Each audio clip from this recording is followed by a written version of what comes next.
The river is who we are. Like it's our identity as people from Warren.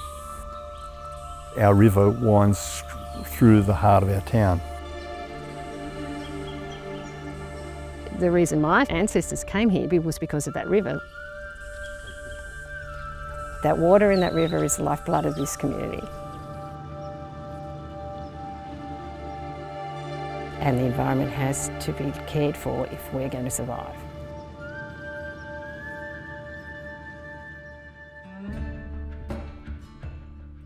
I moved to Warren 34 years ago, fresh out of Ag College, thinking that I had a 2-year plan. I can remember 36 hours in, lying my head down that night thinking, oh, I love this place. Because I'd fallen for the watercourses and the people, you know, like they're just creek people. And I just found them to be the gentlest people. Because, I mean, we're watching birds, you know, like just as our everyday event.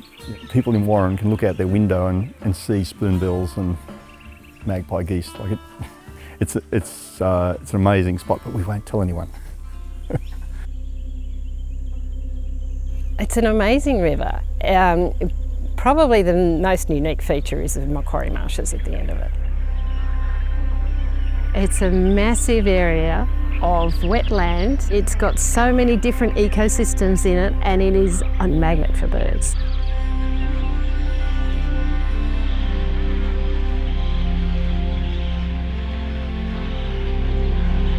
It's a really quite almost a spiritual place as well, because nature is full on there and it really oscillates between extremes. If you go and actually really experience it, you will be moved, in my opinion.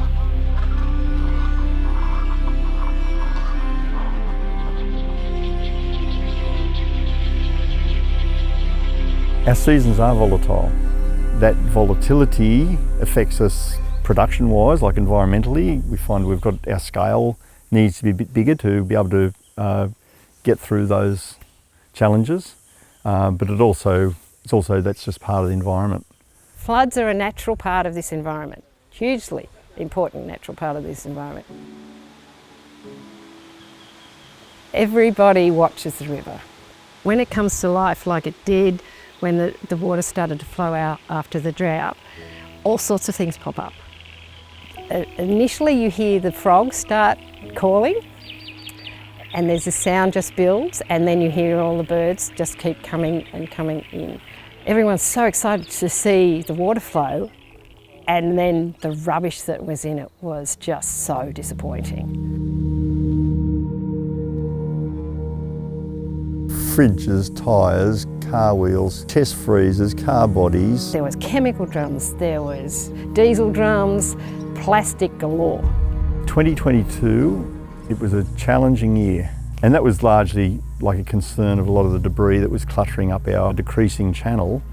Unlike a coastal river where it gets wider and wider, the main channel of the Macquarie River gets smaller as we get more and more creeks running out of the river, and that of course means that it also forms a cork.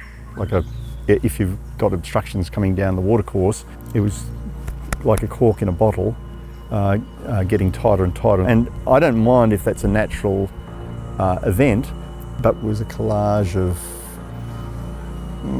human waste. What really upsets us sometimes is there's so much focus on plastics out in the ocean. No one talks about it in the freshwater systems. It is pretty distressing to see that level of rubbish coming down the river, and I think that's probably what makes this so historic. To have a clean up has been historic.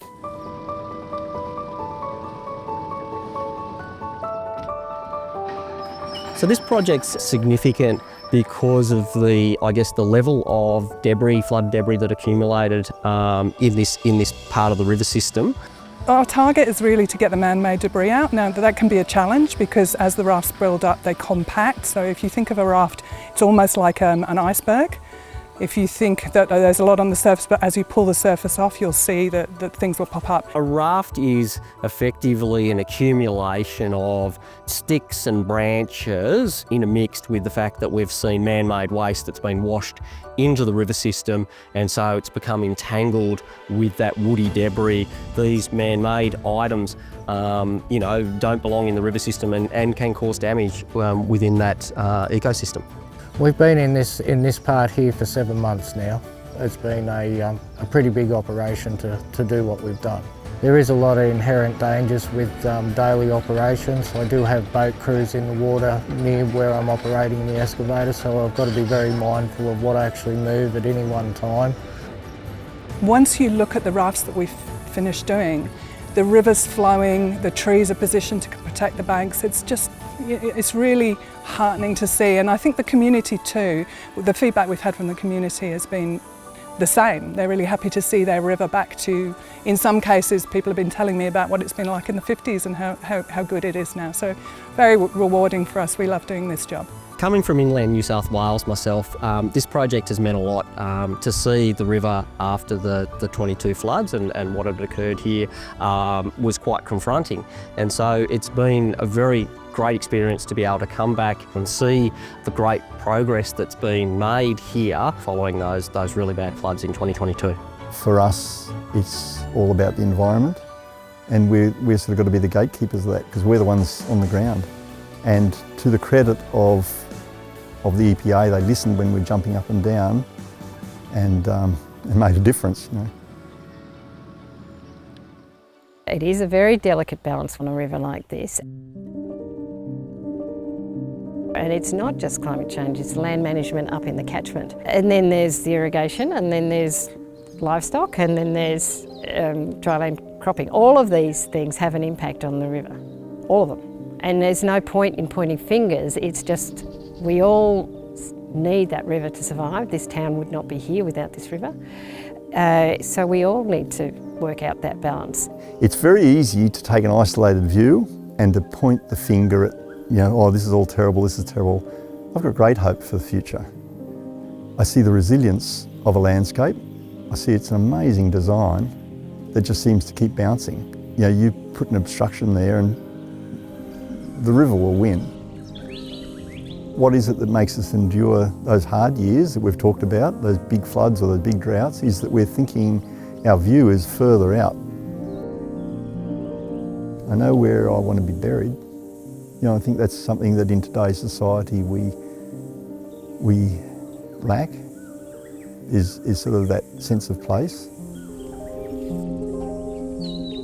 We're not just planning our retirement, we're actually we're thinking generations.